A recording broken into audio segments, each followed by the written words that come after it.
Di sini akan dijelaskan mengenai kurva permintaan dalam oligopoli. Di sini ada soal berdasarkan figur di bawah ini. Jelaskan bagaimana reaksi perusahaan lain dalam pasar oligopoli apabila salah satu perusahaan menurunkan harga.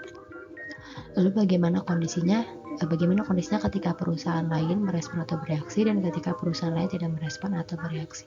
Berarti di sini kasusnya adalah ketika kita melihat gimana sih reaksi perusahaan lain dalam pasar oligopoli apabila salah satu perusahaan ini menurunkan harga. Dan di sini kita punya dua kondisi, yaitu kondisi ketika perusahaan lain merespon atau bereaksi, dan yang kedua ketika perusahaan lain tidak merespon atau tidak bereaksi. Nah, di sini kan ada dua kurva ya. Ada kurva D1 D1, ada kurva D2 D2.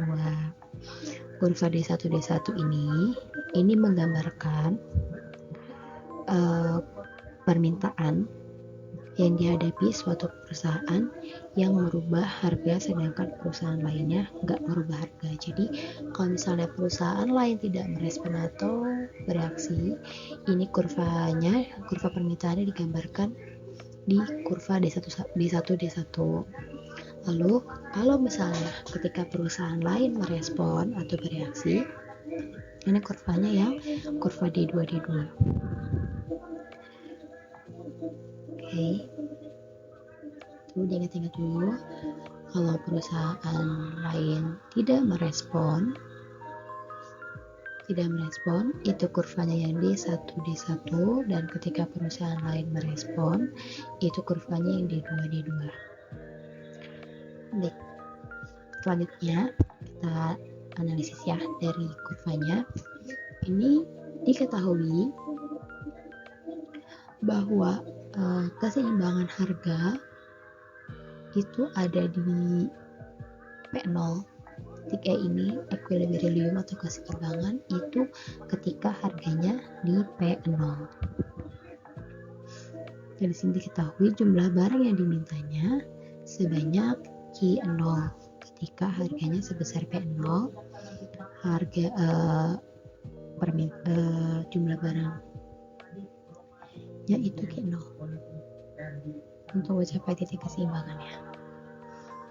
Lalu di sini kita mulai interaksi gimana kalau salah satu perusahaan ini menurunkan harga. Jadi misal ada satu perusahaan dalam pasar oligopoli ini menurunkan harganya dari P0 ke P1. Kita ambil contoh di sini. Salah satu perusahaan yang merubah harganya adalah perusahaan A. Perusahaan A ini menurunkan harganya dari P0 ke P1. Kalau tulisannya jelek.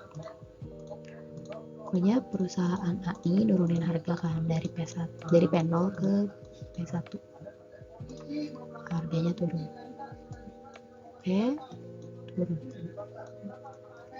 Lalu ada perusahaan lainnya, anggaplah perusahaan lainnya kita anggaplah perusahaan B. Nah, kalau misalnya perusahaan A nurunin harga dan reaksi perusahaan B ini ikut nurunin harga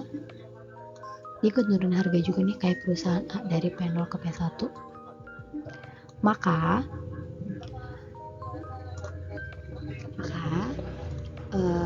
jumlah permintaannya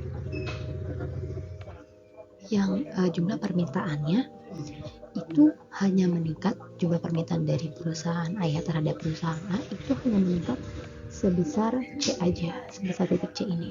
Kalau misalnya perusahaan B ikut turunin harga. Oke. Tapi gimana kalau misalnya ketika perusahaan A ini nurunin harga,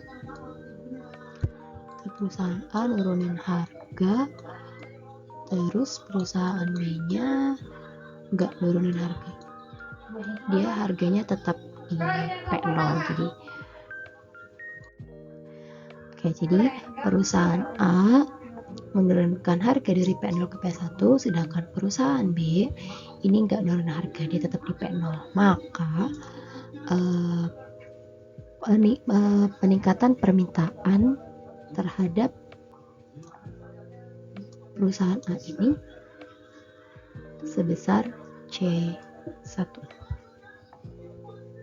Kebayang ya perbedaannya. Jadi kalau misalnya perusahaan A nurunin harga, perusahaan B reaksinya ikut nurunin harga, maka peningkatan permintaan terhadap perusahaan A ini sebesar C.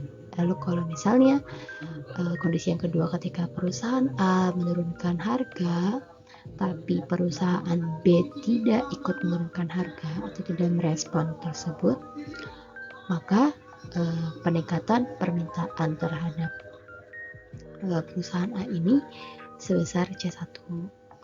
Oke, kita lihat lagi di sini. Ada lagi. Lalu kalau misalnya turun lagi dari P1 turun lagi nih ke P2. Berarti sama kayak yang tadi. Kalau misalnya perusahaan A ini menurunkan harga dari P1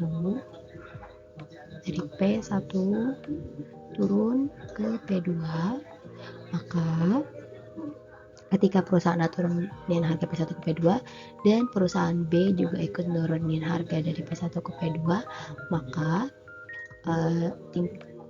jumlah permintaannya meningkat. Yang meningkat itu dari perusahaan A, jumlah yang meningkat itu hanya sebesar B. Terus kalau misalnya perusahaan A-nya nurunin harga tapi perusahaan B-nya nggak ikut nurunin harga, maka jumlah peningkatan permintaannya sebanyak B1.